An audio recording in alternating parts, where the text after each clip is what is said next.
اللہ من الشیطان الرجیم بسم اللہ الرحمن الرحیم صلی اللہ علیہ حبیبہ سیدنا محمد وآلہ وصحبہ وبارک وسلم۔ یا اللہ اپنے صرف نور اور صرف تعلیم سے مدد فرما تاکہ عرض کر سکوں۔ آج پہلے آیت پڑھیں گے سورۃ الانعام آیت نمبر 112 اور پھر اس کی مختصر تفسیر ہوگی۔ اور اسی طرح ہم نے ہر نبی کے دشمن بہت سے شیطان پیدا کیے تھے، کچھ آدمی اور کچھ جن میں سے بعضوں کو چکنی چپڑی باتوں کا وسوسہ ڈالتے رہتے تھے تاکہ ان کو دھوکے میں ڈال دیں، اور اگر اللہ تعالیٰ چاہتا تو یہ ایسے کام نہ کر سکتے۔ سو ان لوگوں کو اور جو کچھ یہ افطرا پردازی کر رہے ہیں اس کو آپ رہنے دیجیے۔ اس کی مختصر تفسیر دیکھتے ہیں کہ اسی طرح ہم نے ہر نبی کے دشمن بہت سے شیطان پیدا کیے تھے، کچھ آدمی اور کچھ جن۔ اس سے ایک بات تو یہ ثابت ہو گئی کہ شیاطین جو ہیں وہ انسانوں میں سے بھی ہوتے ہیں اور جنات میں سے بھی ہوتے ہیں۔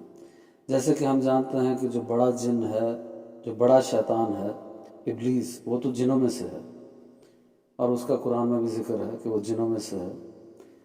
پر اور بہت سے شیاطین جو ہیں وہ جنوں میں سے بھی ہو سکتے ہیں اور انسانوں میں سے بھی ہو سکتے ہیں، اور اس کی وضاحت اس آیت میں ہو رہی ہے، اور بہت سی صحیح احادیث میں نبی پاک نے بھی اس بات کی وضاحت کی ہے کہ شیاطین انسانوں میں سے بھی ہوتے ہیں اور جنوں میں سے بھی۔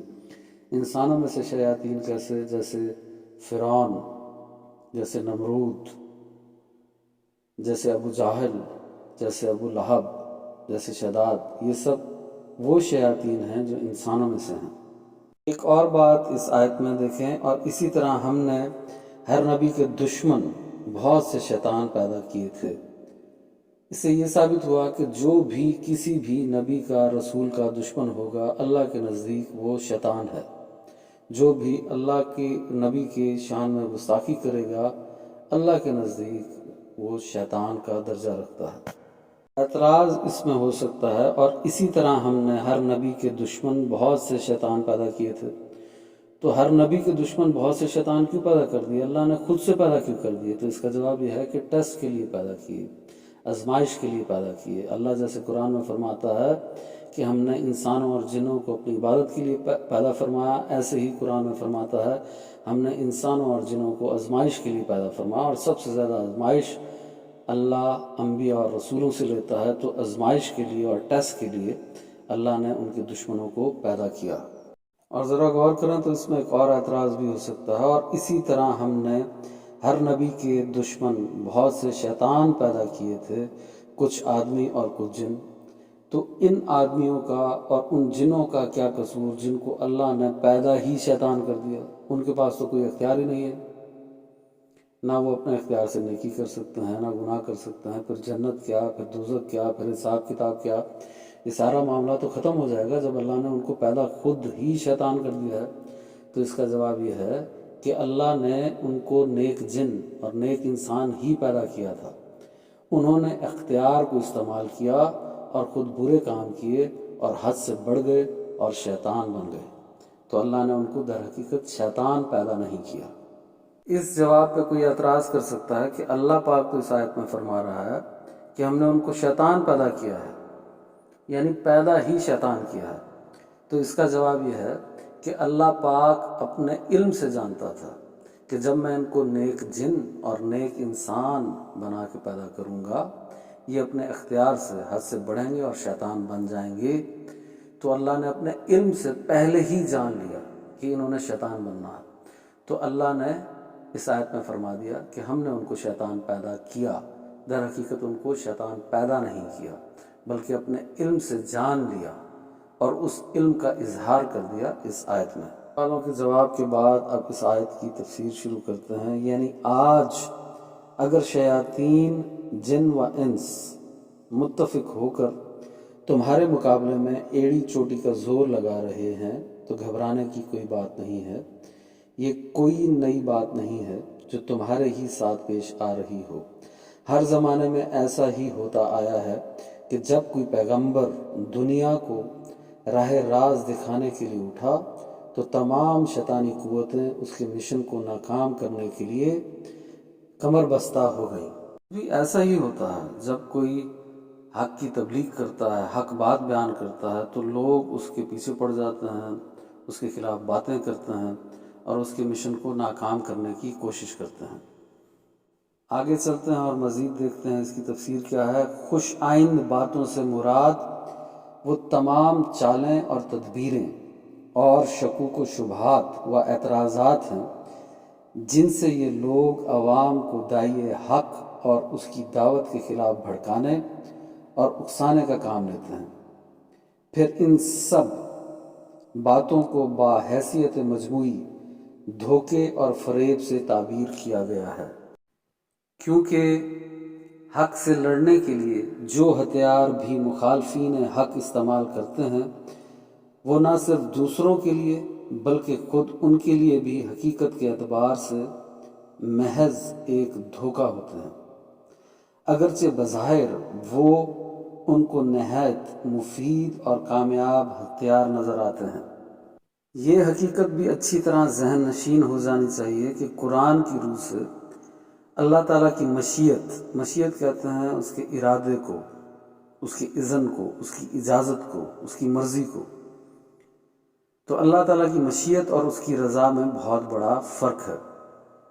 ایک اس کی مشیت ہے اور ایک اس کی رضا ہے، جس کو نظر انداز کر دینے سے بالعموم شدید غلط فہمیاں واقع ہوتی ہیں۔ کسی چیز کا اللہ کی مشیت اور اس کے اذن کے تحت رونما ہونا لازمی طور پر یہ معنی نہیں رکھتا کہ اللہ اس سے راضی بھی ہے اور اسے پسند بھی کرتا ہے۔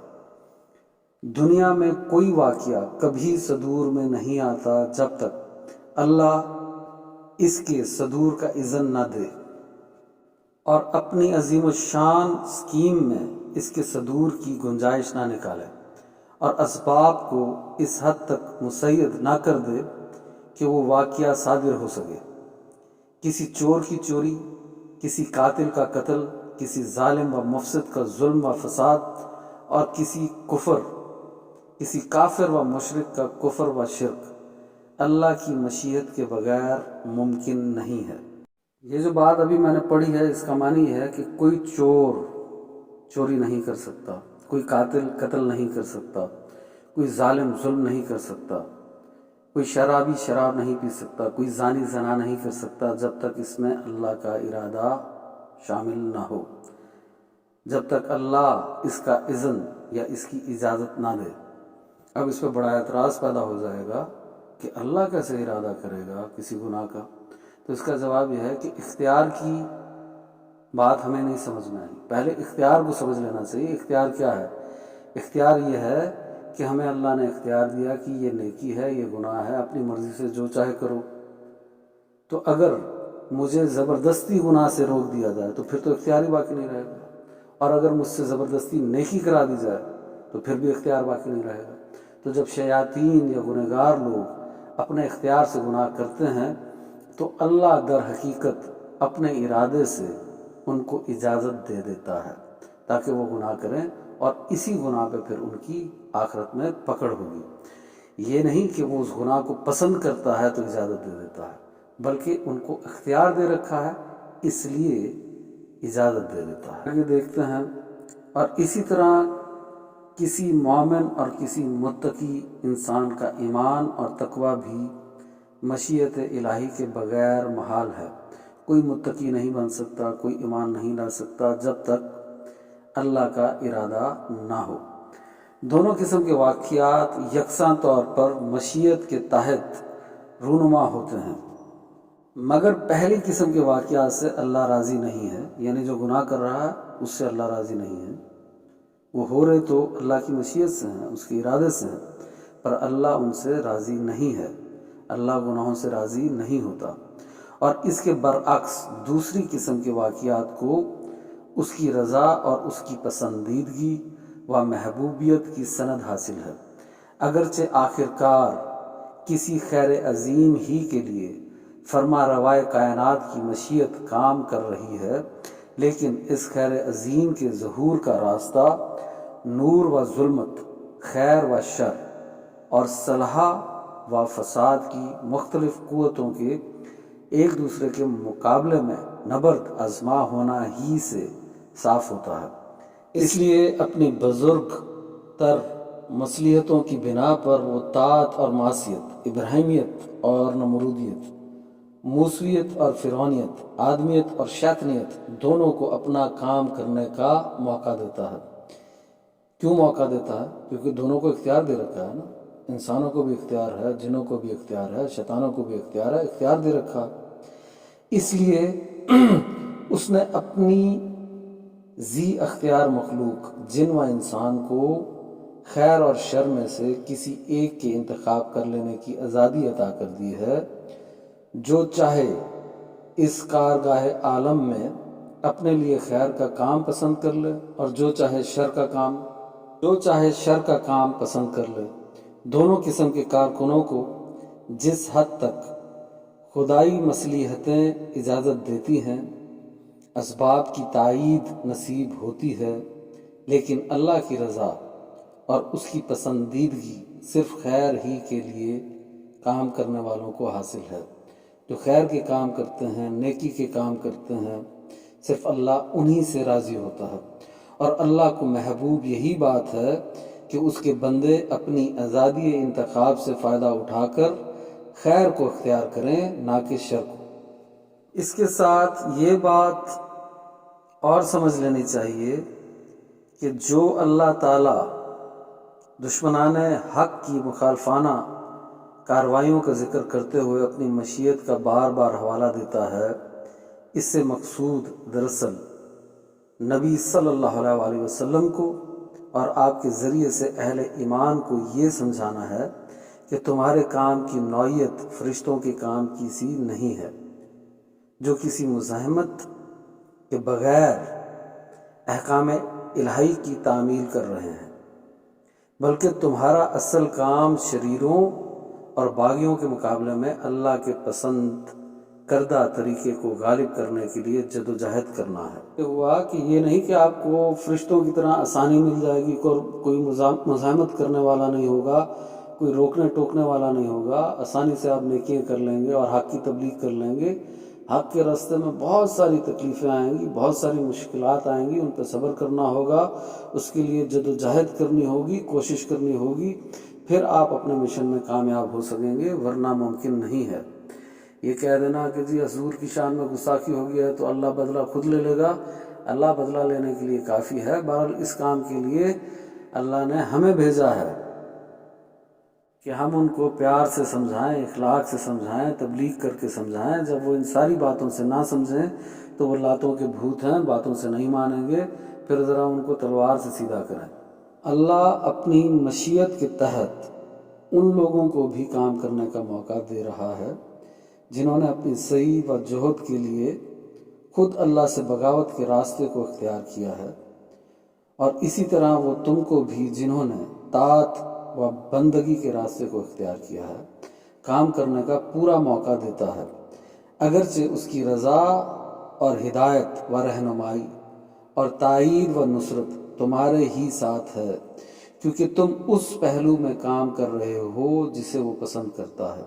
لیکن تمہیں یہ توقع نہیں رکھنی چاہیے کہ اللہ تعالیٰ اپنی فوق الفطری مداخلت سے ان لوگوں کو ایمان لانے پر مجبور کر دے گا جو ایمان نہیں لانا چاہتے، یا ان شیاطین جن و انس کو زبردستی تمہارے راستے سے ہٹا دے گا جنہوں نے اپنے دل و دماغ کو اور دست و پا کی قوتوں کو اور اپنے وسائل و ذرائع کو حق کی راہ روکنے کے لیے استعمال کرنے کا فیصلہ کر لیا ہے۔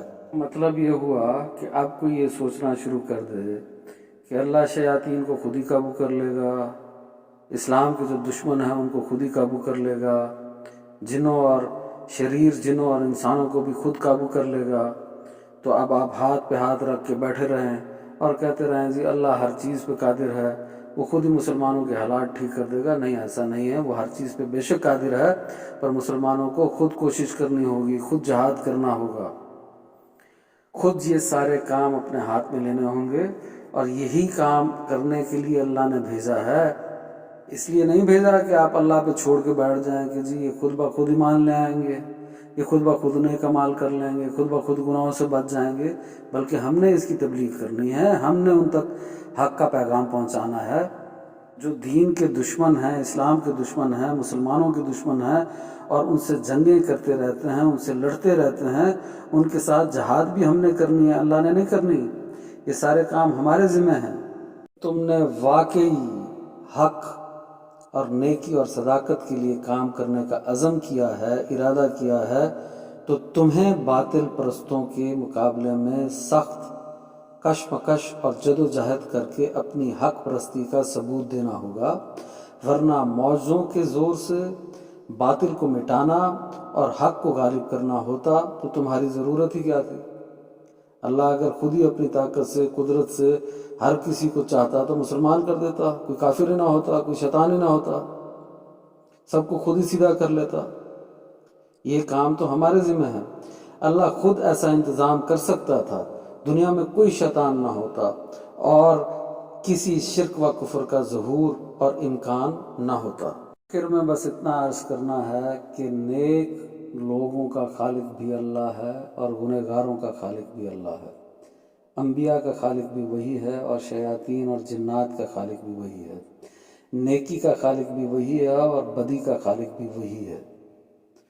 خالق صرف ایک ہی ہے، کوئی اور نہیں ہے، اور جو کچھ ہوتا ہے وہ اس کے ارادے سے ہوتا ہے، وہ اس کی مشیت سے ہوتا ہے۔ اور اللہ گناہوں سے راضی نہیں ہوتا، اللہ نیکیوں سے راضی ہوتا ہے۔ جو نیکیاں کرتا ہے ان کو پسند فرماتا ہے، ان کو اپنا خاص بندہ بناتا ہے، ان کو اپنا محبوب بناتا ہے۔ اس میں جو باتیں حق ہیں اللہ اس کو سمجھنے کی توفیق عطا فرمائے، آمین۔